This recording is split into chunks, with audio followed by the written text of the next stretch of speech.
So, ladies and gentlemen, the Here We Go has finally been made by Fabrizio Romano yesterday. João Cancelo is officially back at Barcelona, guys. He is officially back at the Camp Nou on another loan deal, right? This time around, it's a much cheaper loan. 4 million we're going to be paying him during this loan deal. It was a very, very quick thing. I was very, very surprised with how quickly we got the process made. But when you really deep it, it wasn't really that much of a surprise that, the deal went as quickly as it did, because let's be real, man like João Cancelo only wanted the Barca move, right? We know Inter Milan were one of the clubs that were also very interested. I mean, they basically already agreed terms with Al-Hilal. So they were desperate to bring this guy in. And he was kind of stalling because his main objective, his main goal was to return at Barcelona. And in the end, we somehow got it done. I was very, very surprised when I heard the news, right? But it is what it is. I am very, very happy, to be honest, right? I am really ecstatic, right? Because he's a right back, right? We have only one recognized right back right now at Barcelona, and that is man like Jules Koundé, right? We've seen players being accommodated out in the right back position, but now having a player who is a natural right back, right? And a player who is Barca proven. This is a guy who's been at the club, right? He was here under Xavi's last season. Had a great start, right? He had a great start at the club. But in the end of the day, he did kind of dropped off around tail end, but he wasn't necessarily a problem. And I remember when he left, right? I was very, very gutted because I thought, listen, his attacking prowess, right, would have worked under the Flick system, right? I really was interested to see how he was going to work under the Flick system, but it didn't happen in the end. He ended up going to Al-Hilal, right? He had 2 great seasons there. I think, 2 great seasons or a season and a half over there. And he's been great over there. He won the league, right? This season, they've been, they're currently on the cost of winning the league, right? They are currently, very, very close to Al Nassr. But he kind of, he's been forcing them. He kind of, made it very clear he wanted to leave. And here we are. He's officially back at Barcelona. And my honest opinion is, I'm ecstatic. Like I mentioned, I am very happy about this deal. I think he is a very, very good fullback, right? Let's be real, man. This guy, his stocks kind of went down about a few years ago. I think if people really remember, João Cancelo at some point, his stocks were high. This guy was considered the best fullback in the world at some point. I don't know if you guys remember, bro. In the 21-22 season, I would say from 2020 to 2022, in many people's eyes, him and Kyle Walker were considered the best fullbacks in the world, right? Going forward, especially, my guy is crossing. Oh, my days, man. World class. This guy, bro, he could literally ping it just like Trent. He was doing it under Pep. And obviously, he ended up falling out with Pep Guardiola. And everything kind of just went downhill after that. He went on loan to Bayern Munich. And the loan deal didn't really work out for him. Right? He didn't really pull any strings when he went over there. Ended up, they didn't end up signing him on a permanent basis. Then he made the move to Barcelona on a full season loan deal. And like I mentioned, he had a great start. And his best work, and this is the funniest thing for me, right? I don't even blame him because like I mentioned, I did say that he kind of dropped off at the tail end of the season. But that wasn't necessarily his fault. I think a lot of people who don't really remember in the 22-24 season, right? We signed him to be our right back. He was supposed to be a right back, right? Alejandro Balde was the left back. Jules Koundé, he was supposed to be moved back to center back and kind of beat that competition with Christensen and Araujo. And then what happened? Man like Alejandro Balde ended up suffering a season-ending injury. When he had the season-ending injury, we had to now accommodate and put João Cancelo down in the left back position and put Koundé back at right back. And let's be real, right? Even though we know João Cancelo can't play on both full back positions, he is a natural right back, right? And he kind of struggled a little bit. I don't think he was necessarily awful out in the left back position, right? I don't think he was, but clearly, his best work was at right back, and we didn't see enough of it. And that was one of the big what ifs, right? What would have happened if we didn't have Alejandro Balde injured that season, right? And maybe had João Cancelo out in that right back for the whole season. What could it have been? And most importantly, how would it have been if we did sign João Cancelo in 2024 under Flick? Because let me just say this now. My honest opinion on this move is that I think that João Cancelo is going to cook on the Flick. I want you all to really understand, bro. Flick has never really had the fullbacks under this system. Hasn't really had the fullbacks he wanted. If you look at the Bayern Munich, he had Alphonso Davies, who, let's be real, Alphonso Davies is not known for his defensive prowess. Respectfully, I'm not saying he's a terrible defender as a fullback, but he's not known for his defensive work.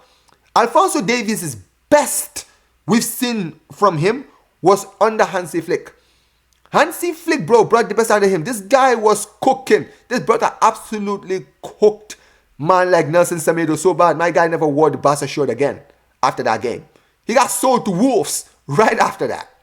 Right? He ended that brother's career.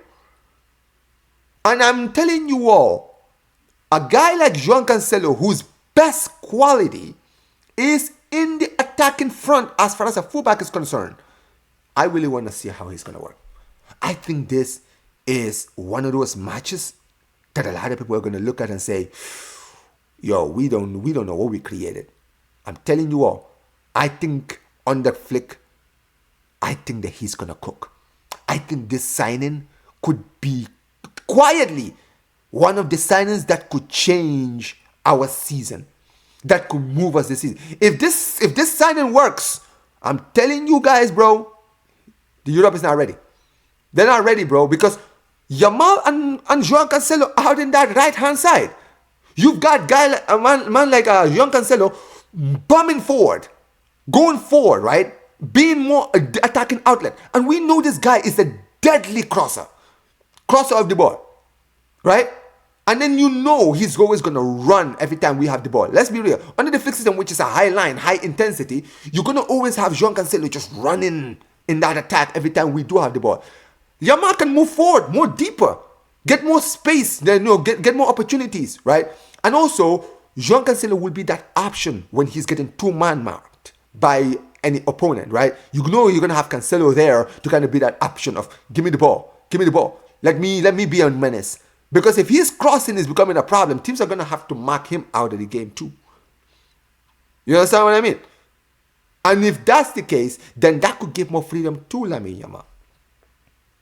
Now, many people are going to say, but Omar, let's be real. João Cancelo's defensive work is nothing to really, write home about. I agree. But then again, I haven't heard anyone say that this brother sucks at defending. I just have to keep it 100.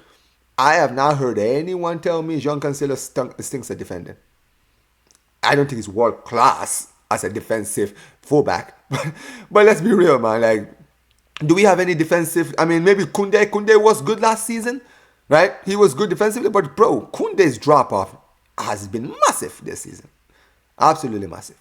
And now that we have João Cancelo at right back, the question now is, what's going to happen to Koundé? Could we see Koundé maybe move back as centre-back? Could he be moved to centre-back? That's a food for thought right there. Because we have to put it out there. I mean, look, currently our defensive partnership is Kobashi and Gerard Martin, right? Araujo will be back whenever he is ready. Christensen is out for basically the whole season, right?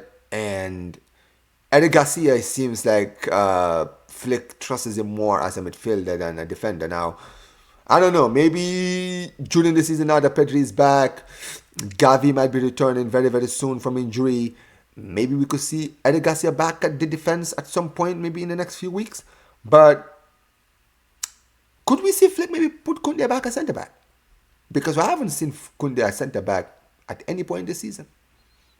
I have not seen him in defense the whole season. And let's be real. Last season, we considered him one of the best right backs in the world. It wasn't for anything he was doing going forward. Let's be real. It wasn't for anything he was doing going forward. Everything that we were praising Koundé for was his defensive work. The amount of times he was marking wingers out of games last season needs to be studied. That's what he was most that was where most of the high praises of Koundé was coming from. And if that's the case, then he is a natural centre back. That's his position. He is a centre back that is playing a right back, basically. That's it. So put him back in his natural position. Put João Cancelo in his natural position. And now that we have Alejandro Balde, who is in the team, right? Put him on the left, right? And let's see. Because I'm telling you all, do not sleep on this move. And here's the funny thing of all. I'm talking about moving Koundé in the centre backs and all this, but we know that Barcelona are looking at centre backs, right? We know that Christensen is going to get registered now that he's out for basically the whole season, right? Girona are looking at Ter Stegen. They're looking at taking Ter Stegen, and apparently Ter Stegen now is open to the move. I think it's because, it is a World Cup year, and let's be real, he's lost his place at Barcelona, right? So he needs to play regular football if he is going to be Germany's number one, right? He has to find a way. He has to figure a way out. You understand what I mean, right? And if he does leave, then the question now becomes, do we go for another signing this January? Maybe Marco Sanersi? It's got to be, the question is there. Will we get this deal done? Will we get this deal done potentially in this season? Get a centre back and a right back? Because if we get a centre back during this transfer window alongside João Cancelo, and when I say centre back, I'm not talking about Desassi or Otamendi. I'm talking about either Sanersi or even Ake, but I think Ake is not going to happen, right? But Sanersi is like the only one for me. You understand what I mean? If we get Sanersi and João Cancelo, I'm telling you guys, my expectations will definitely go up for the rest of this season. But yeah, that's what I think, guys. Tell me what you guys think about this João Cancelo move, right? Do you guys think this could be a game changer? Do you guys think that man like João Cancelo will cook under the Flick system? Let me know what you guys think in the comment section below.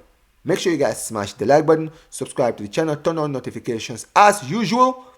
And yeah, man, Visca el Barça, Visca el Catalonia, and peace, you guys. Take care.